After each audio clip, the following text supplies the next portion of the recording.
சங்கீதக்காரன் சொல்றான், நான் உபத்திரப்பட்டது நல்லது, அதனால உடைய பிரமாணங்களை நான் கற்றுக்கொள்ளுகிறேன். உபத்திரப்பட்டது நல்லதுன்னு சொல்றான். காரணம் சொன்னா, சில நேரங்களில் ஆண்டவர் நம்மை சோதிக்கும் பொழுது, நமக்கு பலவீனங்களை உண்டு பண்ணும் பொழுது, நம்மை சோர்வுக்குள்ளாக்கும் பொழுது ஒரே ஒரு காரியம் தான் பண்ணணுமா. சில பேர் ரொம்ப சோதிக்கப்பட்டாங்கன்னா சோர்ந்து போயிடுவாங்க. சோர்ந்து போயிட்டு என்ன பண்ணுவாங்க தெரியுமா? சபைக்கு வர மாட்டாங்க, பைபிள் படிக்க மாட்டாங்க, ஜெபம் பண்ண மாட்டாங்க. நல்லா கவனிங்க கண்பான தேவ பிள்ளையே, இதுக்கெல்லாம் கர்த்தருக்கு ஸ்தோத்திரம் ஒரு விடுதலை நமக்கு கொடுக்குறேன்னா, மத்தேயு சுவிசேஷம் 26ஆம் அதிகாரம் 41ஆம் வசனம் ஆண்டவர் ஒரு ரெமெடி நமக்கு தராரு. மத்தேயு 26:41 வாசிக்கும் போது,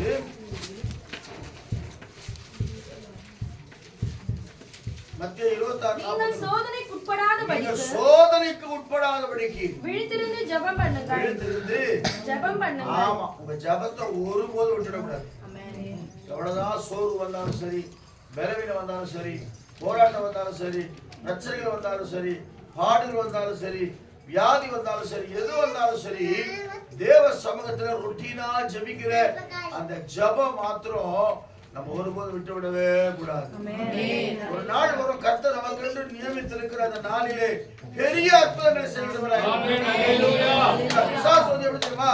நீ ஜெபிக்க கூடாது, நீ ஜெபித்து தேவ சமூகத்தில் ஆசீர்வாதங்களை பெற்றுக்கொள்ள கூடாதுன்னு நினைப்போம். அதனால்தான் பாருங்க, கர்த்தருக்கு ஸ்தோத்திரம். இரண்டாவது, நமக்கு சோர்வு வரும்போது ஒரு பயம் தானா வந்துடும். இல்லையா? சொல்லுவோமா? சொல்லுவாங்களா, வியாதி வந்துச்சு என்ன ஆகுமோ ஏதாக பயப்பட. ஒன்றும் இல்லை, எலியாவை குறித்து நான் வாசிக்கும் போது 1 ராஜாக்கள் புஸ்தகத்துல வாசிக்கிறோம். தேவனுக்கு மகிமையுண்டாகட்டும். 18ஆம் அதிகாரம் 36ஆம் வசனத்துல வாசிக்கும் போது அவர் சொல்றார், 21 வசனம் வாசிங்களா, 21ஆம் வசனம், 36ஆம் வசனம், 39ஆம் வசனத்தை வாசிங்க. அப்பொழுது எலியா 18 அதிகாரமா? ஆமா, 18 21 வாசிங்களேன். அப்பொழுது எலியா சகல ஜனத்தண்டைக்கும் வந்து நீங்கள் எத்த மட்டும் 2 நினைவுகளால் குந்தி நடக்கிறீர்கள். அப்படின்னா என்ன அர்த்தம்? அப்படி எங்கேயும் போய் சேர முடியாது. இப்ப குந்தி போயின்னா நீங்க வீடு போய் சேரத்துக்கு 5 மணி நேரம் ஆயிடும். சாதாரண இடத்துக்குள்ள போயிடுவீங்க. அப்ப 2 நினைவு நமக்குள்ள இருக்குது. ஏன் நம்ம கர்த்தர் சோதிக்கிறாரு? நம்ம காரியம் நம்ம என்ன செய்யறோம்? சீர்தூக்கி பார்க்க மாட்டோம். ஏன் கர்த்தர் சோதிக்கிறாரு? ஏன் இந்த சோதனை வந்துச்சு? ஏன் இந்த போராட்டம் வந்து பாரு. எலியா பெரிய தீர்க்கதரிசி, வானத்திலிருந்து அக்கினியே அப்படி இருக்கிற அவர் சொல்றாரு. கொஞ்ச நேரத்துக்கு முன்னாடி சொல்றாரு, என்ன சொல்றாரு? நீங்க 2 நினைவுகளா ஏன் குந்தி நடக்கிறீர்கள்? கர்த்தர் தெய்வமானால் அவரை பின்பற்றுங்கள். பாகால் தெய்வமானால் அவனை பின்பற்றுங்கள். அப்படி சொல்றாரா? ஜனங்கள் பிரதியுத்தரமாக 36 வாசிமா. அந்த பலி செலுத்தும் நேரத்திலே தீர்க்கதரிசியாகிய எலியா வந்து ஆபிரகாமுக்கும் ஈசாக்குக்கும் யாக்கோபுக்கும் தேவனாகிய கர்த்தாவே, இஸ்ரவேலில் நீர் தேவன் என்றும் நான் உம்முடைய ஊழியக்காரன் என்றும் நான் இந்த காரியங்களை எல்லாம் உம்முடைய வார்த்தையின்படி செய்தேன் என்றும் இன்றைக்கு விளங்க பண்ணும். நம்முடைய ஊழியக்காரன் தைரியமா எல்லா ஜனங்களுக்கும் முன்னாடி சொல்றாருல. கவனிங்க கண்பான தேவ பிள்ளையே, நம்ம எவ்வளவோ ஜெபிக்கலாம், எல்லாம் செய்யலாம். எல்லாருக்கும் ஒரு நேரத்தில் சோர்வுகள் வரும், சில நேரத்தில் என்ன வரும்? போராட்டங்கள் வரும், சில நேரத்தில் சோதனைகள் வரும். ஆனா ஆண்டவர் சொல்றார், சோதனையை சகிக்கிற மனுஷன் தான் பாக்கியவான் சொல்லி வேதம் சொல்லுகிறது. சோதனைக்கு பயந்து நம்ம பின்னிட்டு போயிட்டோம்னா நம்ம வாழ்க்கையை, நம்ம தேவனை நமக்கென்று வைத்திருக்கிற நியமித்திருக்கிற அந்த ஆசீர்வாதங்களை பெற்றுக்கொள்ள முடியாதபடிக்கு போய்விடும். அதான் வேதம் சொல்லுகிறது. அந்த எலியா பாருங்க, அவ்வளவு தூரம் சொன்னவரு. கர்த்தருக்கு ஸ்தோத்திரம், தேவனுக்கு மகிமையுண்டாகட்டும். 19ஆம் அதிகாரத்துல நீங்க 1, 2, 3 வாசிக்கும் போது 4ஆம் வசனத்தை வாசிங்களே. எல்லாரும் தெரிஞ்ச விஷயம். வனாந்திரத்திலே ஒரு நாள் பிரயாணம் பண்ண யாருக்காக ஓடுறான்? எசபேல் ஸ்திரீக்காக. எசபேல் கேள்விப்படுறான். யார் அந்த எலியா? நம்ம தீர்க்கதரிசி என்ன செஞ்சிட்டாங்க? வெட்டி கொலை செஞ்சுட்டாடா. அவனை உடனே பிடிச்சு சாவடிங்க சொல்லி ஆட்கள இப்பதான் வீரமா பேசின ஒரு ஏரியா யாருக்கு முன்னாடி 450 பாகால் தீர்க்கதரிசியை வெட்டின ஒரு மனுஷன் சொன்ன உடனே பயந்து போயிட்டான். அவனை போய் புடிங்கன்னு சொன்ன உடனே பயந்து போய் ஒரு இடத்துல போய் உட்கார்ந்துட்டு சொல்றாரு, வாசிங்க கர்த்தருக்கு ஒரு சூரியச்செடியின் கீழ் உட்கார்ந்து சூரியச்செடியின் கீழ் உட்கார்ந்து நான் சாக வேண்டும் என்று கோரி நான் சாக வேண்டும் என்று சொல்லி போய் போதும் கர்த்தாவே என் ஆத்துமாவை எடுத்துக்கொள்ளும் நான் என் பிதாக்களை பார்க்கிறோம் நல்லவன் அல்ல என்று சொல்லி ஒரு சூரியச்செடியின் கீழ் படுத்துக்கொண்டு நித்திரை பண்ணினான். அல்லேலூயா சொல்லுவோமா? பாருங்க, கொஞ்ச நேரத்துக்கு உள்ள அவ்வளவு வைராக்கியமா நம்மளும் அப்படிதான் சில இடத்துல பயங்கரமா பேசுவோம். ஆனா மறுநாள் 10 நேரம் பழையது போல. நீங்க எப்பவுமே நான் யோசிப்பேன், சில நேரங்கள்ல ஊழியம் செய்யும் போது எந்த இடத்துல போய் பயங்கரமா பிரசங்கம் பண்ணி பிசாசுக்கு சசனம் துரத்துறோமோ மறுநாள் பார்த்தா ஒரு சோர்வு வந்துடும். அந்த சோர்வு வரவிடாதபடிக்கு ஒரே ஒரு காரியம் என்ன தெரியுங்களா? ஜெபம்தான். நீங்க சாப்பிடுறீங்களோ சாப்பிடலையோ, தூங்கலையோ என்ன பண்றீங்களோ தெரியாது. ஆனால் குறித்த நேரத்துல தேவனை தேடுகிற அந்த ஜெப ஆவி உங்களுக்குள்ள இருந்தா எப்பேற்பட்ட சோர்வை கர்த்தர் மாற்றி உங்களுக்கு ஜெயத்தை தருகிறவராய் இருக்கிறார். சொல்லுவோமா? விட்டுவிடவே கூடாது. மிகுந்த பலனுக்கு ஏதுவான தைரியத்தை எப்படி விடாது இருக்கிறோமோ அதே போல தேவ சமூகத்துல ஜெபிக்கிற ஜெபமானது நம்ம சோர்வுகளை எல்லாம் கர்த்தர் மாற்றும். ஏன்னா வேதம் சொல்லுகிறது பாருங்க, அப்பேற்பட்ட ஒரு காரியம் தான் வாசிக்கிறோம். கர்த்தருக்கு ஸ்தோத்திரம். ஏசாயா தீர்க்கதரிசி 40 அதிகாரத்துல சொல்றேன் இல்லையா, வாலிபர்கள் இடறி விழுவார்கள், இளைஞர்கள் இளைப்படைந்து சோர்ந்து போவார்கள், கர்த்தருக்கு காத்திருக்கிறவர்களோ அடைந்து. யாருன்னா எந்த சூழ்நிலை வந்தாலும் தேவ சமூகத்திலே கர்த்தருக்காய் காத்திருக்கிற பிள்ளைகளுக்கு ஒரு புதிய பலனை கர்த்தர் கொடுக்கிறவர். நிறைய பேர் உபத்திரத்தில் இருப்பீங்க, நிறைய பேர் சோதனை வந்திருக்கும், நிறைய பேருக்கு தொல்லைகள் இருக்கும், நிறைய பேருக்கு போராட்டம் இருக்கும், நிறைய பேர் சோர்வுக்குள்ளா இருப்பீங்க. ஆனா இன்னைக்கு ஆண்டவர் சொல்றார், அதன் மத்தியிலும் நீ கர்த்தரை தேடுகிற தேவ பிள்ளையா இருப்பாய் என்று சொன்னார். இன்றைக்கு ஒரு சிறை இருப்பை கர்த்தர் மாற்றுவார். சொல்லுவோமா? வேதம் சொல்லுகிறது 1 பேதுரு புஸ்தகத்துல 1ஆம் அதிகாரம் 5, 6, 7 வாசிக்கும் போது, கடைசி காலத்திலே வெளிப்பட ஆயத்தமாக்கப்பட்டிருக்கிற ரட்சிப்புக்கு ஏதுவாக விசுவாசத்தை கொண்டு தேவனுடைய பலத்தினாலே காக்கப்பட்ட உங்களுக்கு அந்த சுதந்திரம் பரலோகத்தில் வைக்கப்பட்டிருக்கிறது. இதிலே நீங்கள் மிகவும் சந்தோஷப்படுகிறீர்கள். என்றாலும் துன்பப்பட வேண்டியது அவசியமானதால் இப்பொழுது கொஞ்ச காலம் பலவிதமான சோதனைகளினாலே துக்கப்படுகிறீர்கள். அழிந்து போகிற பொன் அக்கினினாலே சோதிக்கப்படும். அதை பார்க்கிலும் அதிக விலையேற பெற்றதாய் இருக்கிற உங்கள் விசுவாசம் சோதிக்கப்பட்டு இயேசு கிறிஸ்து வெளிப்படும் போது உங்களுக்கு புகழ்ச்சியும் கனமும் மகிமையும் உண்டாக காணப்படும். சோதனை, சோர்வு, பலவீனம் உங்களுக்குள்ள இருக்குமானால் நீங்கள் ஜெபிக்கிற தேவ பிள்ளை இருந்தா ஒரு மகிமையான காரியத்தை கடைசி நாள்ல வெளிப்பட போகிற அந்த காரியத்திற்கு நீங்க ஆயத்தமா இருக்கு சொல்லி வேதம் சொல்லுகிறது. அதே 2 பேதுரு புத்தகம் 2ஆம் அதிகாரம் 9ஆம் வசனத்தை சொல்லும்போது கர்த்தருக்கு ஸ்தோத்திரம், கர்த்தர் தேவ பக்தி உள்ளவர்களை சோதனையை நின்று ரட்சிக்கவும். அப்ப என்னன்னா, சோதனை வரும், நீதிமானுக்கு ஒரு துன்பங்கள் அநேகமா இருக்கும். ஆனாலும் என்ன, உலகத்தில் உபத்திரவம் உண்டு, ஆனாலும் அப்படி என்ன அர்த்தம், அதுக்கு ஒரு பதில் இருக்குது. உங்க வாழ்க்கை அப்படியே இருக்க போறது நல்லா கவனிங்க. பாஸ்டர்னா தெரியும், எங்க வீட்டுல நடக்கிற பிரச்சனை, ஒரு நாள் நான் வேதனைப்படுறேன், நெருப்பு மேல நிக்கிற மாதிரி சொல்லுவாங்க. என்னது நெருப்பு மேல நிக்கிற மாதிரி இருந்துங்கிற பாஸ்டர், எங்களுக்கு தெரியும், உங்களுக்கு தெரியாது. இல்ல, கர்த்தருக்கு தெரியும். ஒருவேளை எனக்கு தெரியாம இருக்கலாம், தேவன் எல்லாவற்றையும் அறிந்திருக்கிறவராக, தேவனுக்கு எல்லாம் தெரியும்.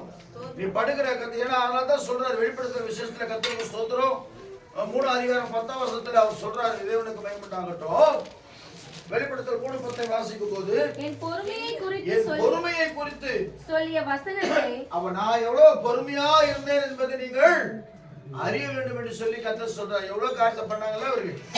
ஒண்ணு யாரு ஃபர்ஸ்ட் அவர் சோதனை பண்ணது? பிசாசு. அப்புறம் இயேசுநாதர் பட்ட உபத்திரவத்தை நாமெல்லாம் ஒரு நிமிஷம் பாட முடியாது. ஒருத்தன தலையில கொட்டுறான், காரி உழுறாங்க, நீதான் ராஜாவான்னு கேக்குறாங்க. எவ்வளவு மிராக்கிள் பண்றாரு, எவ்வளவு அற்புதங்கள் அதிசயங்களை செய்யறாரு. ஒவ்வொரு நாளும் பாடுகளை அவர் அனுபவித்து அவர் ஒரு நிமிஷம் தான் தேவன் என்பதை அந்த ஸ்பாட்ல நிரூபிச்சிட்டாருன்னா உலகம் அழிஞ்சு போயிருக்கும். சொல்லுவோமா? சொல்றார், என் பொறுமையை குறித்து சொல்லிய வசனத்தை நீ காத்துக்கொண்டபடினாலே பூமியில் குடியிருக்கிறவர்களை சோதிக்கும்படிக்கு பூச்சக்கரத்தின் மேலே வரப்போகிற சோதனை காலத்திற்கு தப்பும்படி நானும் உன்னை காப்பேன். அப்புறம் இதோ சீக்கிரமாய் வருகிறேன். ஒருவனும் உன் கிரீடத்தை எடுத்துக் கொள்ளாதபடிக்கு உனக்குள்ளதை பற்றிக்கொண்டு. அல்லேலூயா சொல்லுவோமா? நமக்குன்னு ஒரு விசுவாசத்தை கர்த்தர் கொடுத்திருக்கிறார். நமக்குன்னு ஒரு கிரீடத்தை கர்த்தர் கொடுத்திருக்கிறார். அது எந்த கிரீடம் தெரியல. வேதத்துல ஃபர்ஸ்ட் யாக்கோபு சொல்லிடுறார், சோதனை சகிக்கிற அவனுக்கு உத்தமன் என்று விளங்கின பின்பு என்ன கிரீடம்? ஜீவ கிரீடம் அங்க கொடுக்குறார். ஆனா ஒவ்வொரு கிரீடம் எத்தனையோ கிரீடங்கள், மாடாத கிரீடம். நீங்க வேதத்துல வாசிக்கலாம், கர்த்தருக்கு ஸ்தோத்திரம், மகிமையின் கிரீடம், இப்படி பல கிரீடங்கள். எந்த கிரீடம் நமக்காக வச்சுக்கிறாரு தெரியல. ஒவ்வொருத்தருக்கு ஒரு கிரீடம் காத்து கொண்டிருக்கு. சொல்லுவோமா? அதான் ஆண்டவர் சொல்றாரு, கர்த்தருக்கு ஸ்தோத்திரம், தேவனுக்கு மகிமை உண்டாகட்டும். அந்த வசனத்தை நீங்க வாசிக்கும் போது 2:2 திரும்ப வாசிங்க. 2:2 வாசிங்க. கர்த்தர் தேவ பக்தி உள்ளவர்களை சோதனை நின்று ரட்சிக்கவும் அக்கிரமக்காரரை ஆக்கினைக்குள்ளானவர்களாக நியாயத்தீர்ப்பு நாளுக்கு வைக்கவும் அறிந்திருக்கிறார். விசேஷமாக அசுத்த இச்சையோடு மாம்சத்திற்கு ஏற்றபடி நடந்து. நல்லா கவனிங்க, நீ கிறிஸ்தவனா இருந்தா கூட அசுத்த இச்சையோடு மாம்சத்துக்கு ஏற்றபடி நடக்கூடாது. அல்லேலூயா சொல்லுவோமா? நம்ம மாம்சம் என்ன சொல்லுதோ அதை நம்ம என்ன செய்றோம். சில நேரங்கள் ஆண்டவர் ஓரம் கட்டுறோம். ஆண்டவர் கொஞ்சம் வெயிட் பண்ணுங்க, எங்க மேட்டர் நான் முடிச்சுட்டு வந்துடுறோம் சொல்லிடுறோம். சொல்றேன் இல்லையா? சண்டை போடுங்க கூட, ஆண்டவரே ஒரு நிமிஷம் மன்னிச்சுங்க, நான் கெட்ட வார்த்தை பேச போறேன், அவர்கிட்ட பர்மிஷன் கேட்டுக்கணும். ஆண்டவரே ஒரு 5 நிமிஷம் வெயிட் பண்ணு. அதுக்கப்புறம் நான் பண்ணுவோம், திட்டிட்டு பிறகு எசப்பா என் வாய பரிசுத்தமாக்குங்க, நான் கெட்ட வார்த்தை பேசிட்டேன். அது பண்றதுதான் நம்ம தான். ஒரே 4 நாள் துதியும் சபித்தலும் வரக்கூடாது பைபிள். அல்லேலூயா சொல்லுமா? அப்ப அந்த வசனத்தை வாசிக்கும் போது கர்த்தத்துவத்தை அசட்டை பண்ணுகிறவர்களை அப்படி செய்வார். யாருக்கு பதில் கொடுப்பாரா? இவர்கள் துணிகரக்காரர், அகங்காரிகள், மகத்துவங்களை தூஷிக்க அஞ்சாதவர்கள். ஆமா, எவ்வளவுதான் சில பேர் அப்படியே நான் சீயோனுக்கு போயிடுவேன்னுவாங்க. எதுக்கு போயிடுவேன்? ஆனா பயப்பட மாட்டாங்க ஆண்டவர். நீங்க சொல்லுவோமா? எனக்கு தெரிஞ்ச எத்தனையோ கிறிஸ்தவனை நான் பழகி இருக்கிறேன். இன்னும் கூட சொல்றேன், 99% யாரும் பரிபூர்ணமா மாறல. 1,44,000 பேர் இருக்கு இல்லையா?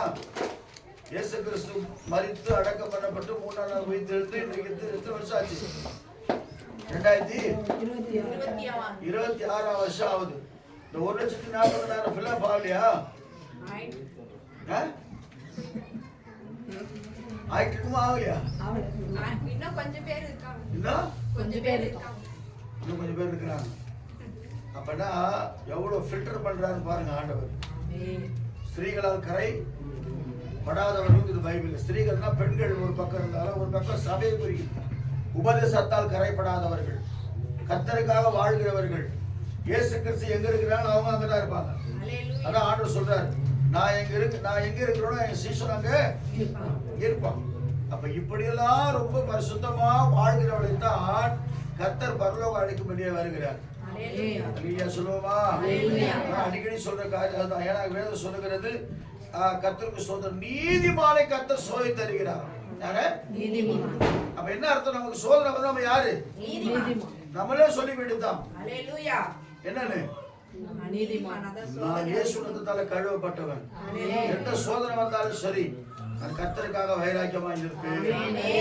யோபு சொல்ற ரொம்ப அழகா பாருங்க. யோபுக்கு சொல்லும்போது 19ஆம் அதிகாரம் 27ஆம் வசனத்தை வாசிங்க. 19:27. நான் இன்னும் கொஞ்ச நேரத்துல முடிச்சுடுவேன். அவரை நானே பார்ப்பேன். அவரை 19:20. அதேதான். என் மீட்பர் உயிரோடு என் மீட்பர் உயிரோடு இருக்கிறார் என்றும் அவர் கடைசி நாளில் பூமியின் மேல் நிற்பார் என்றும். எப்ப சொல்றாரு? யோபு எப்ப சொல்றாரு இந்த வார்த்தையை? உபத்திரவத்தின் மத்தியில சொல்றாரு. ஹalleluya சொல்லுவோமா? சந்தோஷமா இருக்கும் சொல்ல. எல்லாம் போயாச்சு, எல்லாம் அழிஞ்சு போச்சு. அவர் வாழ்க்கை எல்லாமே அழிஞ்சு போன பிறகு அவர் சொல்றாரு, என் மீட்பர் உயிரோடு இருக்கிறார் என்றும் கடைசி நாளில் பூமியின் மேல் நிற்பார் என்றும் நான் அறிந்திருக்கிறேன். இந்த என் தோல் முதலானவைகள் அழுகி போனாலும் நான் என் மாம்சத்திலிருந்து தேவனை பார்ப்பேன். அவரை நானே பார்ப்பேன். அந்நிய கண்கள் அல்ல, என் கண்களே அவரை காணும். இந்த வாஞ்சையால் என் உள்ளிந்திரியங்கள் எனக்குள் சோர்ந்து போகிறது. சொல்றார், நான் சோதித்த பின் நான் போற வழியை தேவன் அறிந்திருக்கிறார். பாத்தீங்களா? நினைச்சு பாருங்க. கர்த்தரே பிசாசு கிட்ட அவர் நீதிமான். அவன் பொல்லாப்புக்கு பயப்படுகிறவன், தேவனுக்கு பயப்படுகிறவன், அவன் நீதி செய்கிறவன். நீ சோதிச்சுக்கோ, ஆனா ஜீவன் மட்டும் செஞ்சுட்டு தொட உனக்கு அதிகாரம் இல்லைன்னு சொல்லி ஆண்டவர் சொல்றார். ஆனா சோதிக்க ஆரம்பிக்கிறான் பிசாசு. நல்லா கவனிங்க எனக்கு அன்பான தேவ பிள்ளையே. நம்மளா இருந்தா கர்த்தர் என்ன செய்வோம்? நம்மளுக்கே தெரியாது. கர்த்தருக்கு ஸ்தோத்திரம். அதுல சொல்லிடுறேன். நம்மளா இருந்தா என்ன செய்வோம்னு ஆன்னு பாக்குறீங்க. நம்மளா இருந்தா என்ன செய்வோம் நம்மளுக்கே தெரியாது. எல்லாமே போயாச்சு. ஒரு ஸ்பாட்ல காலி. எல்லாமே ஒரு 1 ஹவர்ல எல்லாமே அவுட், முடிஞ்சு போச்சு.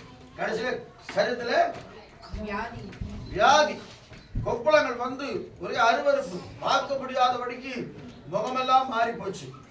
இவ்வளோ நீதி செய்த ஒரு மனுஷன் அப்ப அவர் என்ன சொல்லிருக்கணும்? இல்ல ஆண்டவரே, நான் எப்படியெல்லாம் இருந்தேன், ஏன் இப்படி சொல்ல? அவர் வாய்களை பாவம் செய்ய பைபிள் அல்லையே சொல்லுவோமா? கண்மான தேவ பிள்ளை திரும்ப சொல்ற ஏன் இந்த வசனத்தை சொன்னார் ஆண்டவர்? இன்றைக்கு அநேக நேரத்தில் நம்ம நினைக்கிறோம், நம்ம ஜெபிக்கிறோம், நம்ம வேதவாசிக்கிறோம். அப்ப ஜெபிக்கிறோம் வேதவாசிகளுக்கே போராட்டம்னா ஜெபிக்காதவங்களுக்கும் வேதவாசிக்கும் எப்படி இருக்கும்? வெளியே போவாங்க. சிரிக்கிறீங்க சொல்றோம் இல்லையா? ஜெபிக்கிற எங்களுக்கு அதனால ஜெபத்தை விட்டுலான்னு நினைப்போம். சில பேர் ஜெபத்தை பேசி விடாதீங்க. உங்களை விடுதலை தான் பிசாசு சோதிக்கிறோம். சொந்தக்காரர்களுக்காக போவானு சொல்லிட்டாங்க சர்ச்சைக்கு, நான் போக மாட்டேன்னு விட்டுருவாங்க. சில பேர் என்ன பண்ணுவாங்க, கிண்டல் பண்றாங்க, நான் போக மாட்டேன்னு விட்டுருவாங்க. நல்லா கவனிங்க. ஏசப்பா பட்ட ஏலியும் கிண்டலும் அவமானம் நிந்தையுமா நம்ம பட்டிருக்கிறோம். மகிமையான கிரீடத்தை நமக்காய் கர்த்தர் வைத்திருக்கிறார். சொல்லுமா? வந்தாலும் சரி, போராட்டம் வந்தாலும் சரி, ஒரு பாட்டு இருக்கிற இயேசுவின் பின்னால், இயேசுவின் பின்னால்